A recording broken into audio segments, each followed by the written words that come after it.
these terror organizations, with the support of our allies, are getting stronger and stronger, and they are attempting to create a terror state. But today, some countries are very uncomfortable with this operation. We know the reason for this. And the reason for this is because we ruined the game. Because they were trying to build a terror state in this area. This was very clear. And if you look at the countries who give the strongest reaction, is France. They want to create a terror state in this region. And they are having very serious work in these areas. And the reason why they're attacking us so ferociously is because we ruined their game. And so this is their disappointment. And on the last 2 years, the eastern Iraq, and from that area, there have been a lot of attacks as a nation. The tunnels, YPG and PYD terror tunnels, and at the eastern side of the Euphrates, there were camps that were training these terrorists, but we prevented a lot of these terror attacks. In Afrin, in Jarablus, they have killed a lot of civilians, and they displaced these civilians, and YPG and PKK were never hesitant to make cooperation with Daesh as well. But some Daesh criminals were actually moved away, were removed with buses, and YPG terrorists were helping them.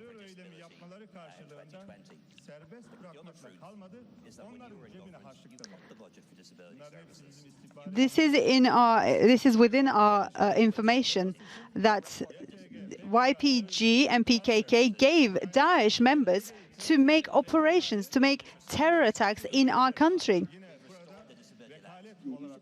You know, some countries are using PKK and YPG as representatives in this region, but the YPG and PKK actually releasing the Daesh. While terror is becoming stronger, they are not only forcing the Arabs, the Kurds, the Christians to join the party.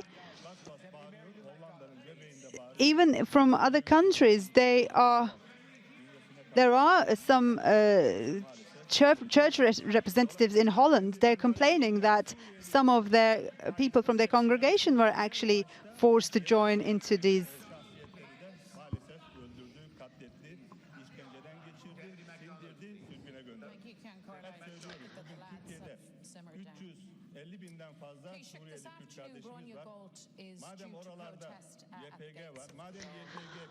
If there are 350,000 Kurdish refugees in our country, I ask them, why, if we are targeting Kurds in this region, why are they coming to our country? Why are we hosting these refugees in our country? But they don't want to talk about this. As I said, unfortunately, they have different problems. For tens of Arabic,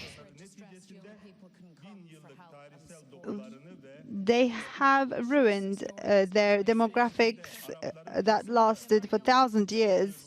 But PKK has ruined this demographic, and there's only a bunch of terrorists in this region. Unfortunately, they engineered the demographics of this region. More than 1 million people were displaced, and some Arabic children were prevented to have Arabic education by YPG and PKK. They were closed, those schools, by YPG and PKK. In Tel Abyad, in Halcheke, unfortunately, there is oppression by these terror organizations, but they were shooting them indiscriminately, all these civilians, when they were standing up against this oppression. There is whatever you can imagine as a human crime crime against humanity, they have committed those crimes, YPG and PKK. This isn't something that we're making up. This is the report. This is in the reports of Human Rights Watch and United Nations. There are reports on this. Dear friends, honorable friends, PKK and the likes of it, we know them very well. The double standard of the Western countries to these terror organizations, we know this very well as well. Turkish republics fight against terror organizations. We always chose to have our alliance with we always support our allies. We try to explain to them the situation, but our efforts to work together against YPG and PKK were actually blocked by American bureaucracy.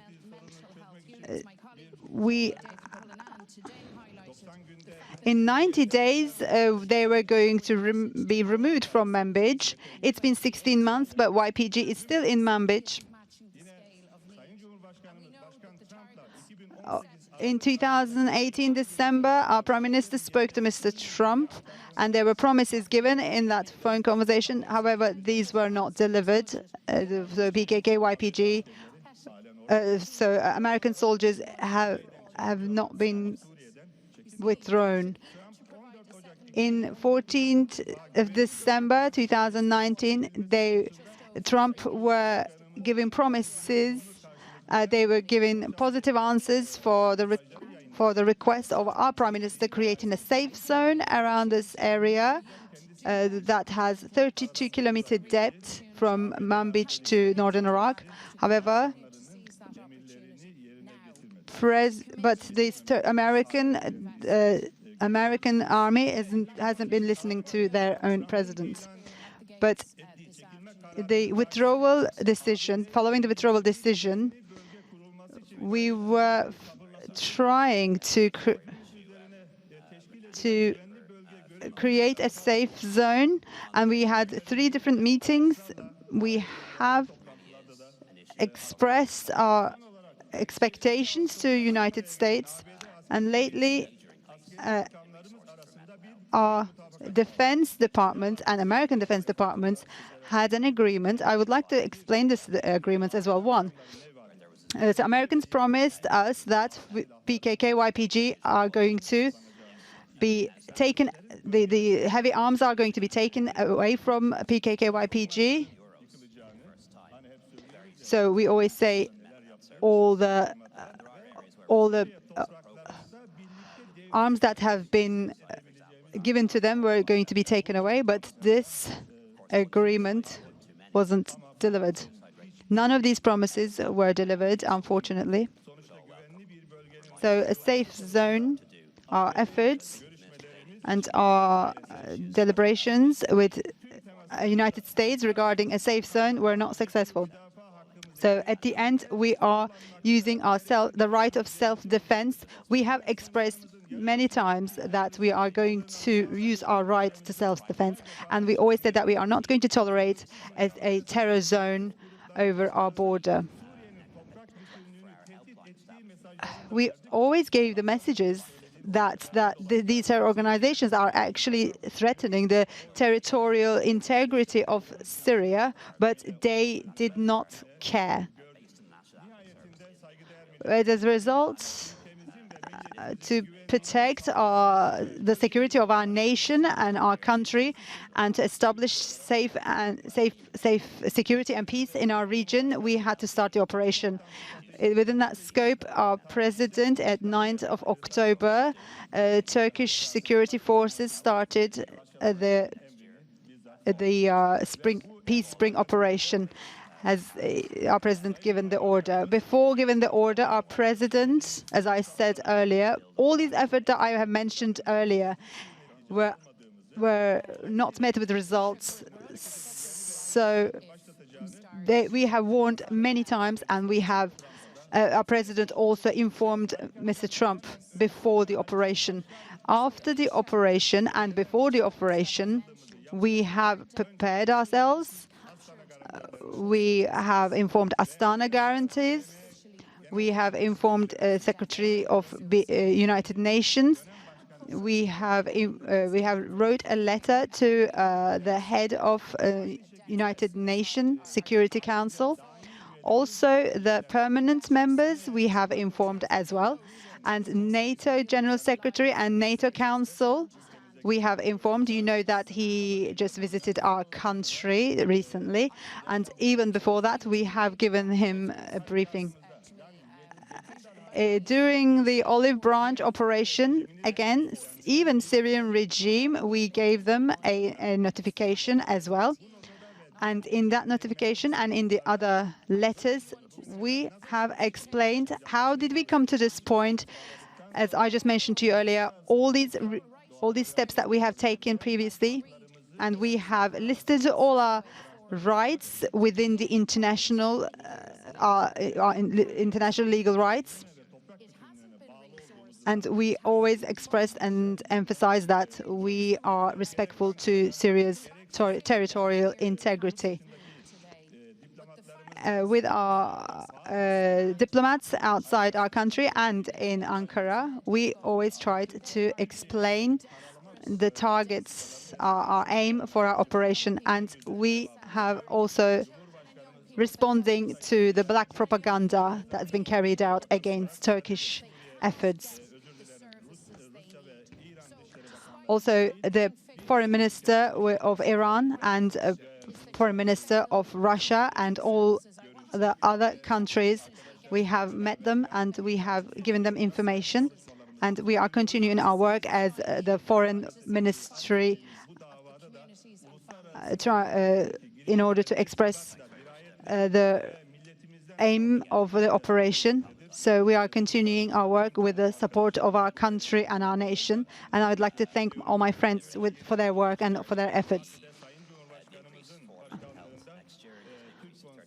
And all right, that was. I would like to thank also the Turkey Council for their support as well. Dear honorable friends and the speaker, the peace operations aim, what is it? The aim is to eliminate the terrorists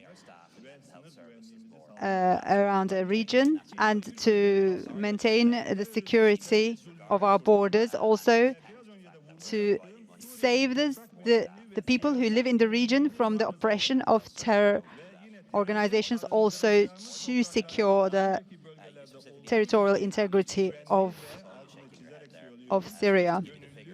And we also want to make sure that the Syrian refugees will be repatriated with their voluntarily will be repatriated and go back to their country. And we are using our right, our legitimate right in NATO, the 5th article, and we are acting within the scope of United Nations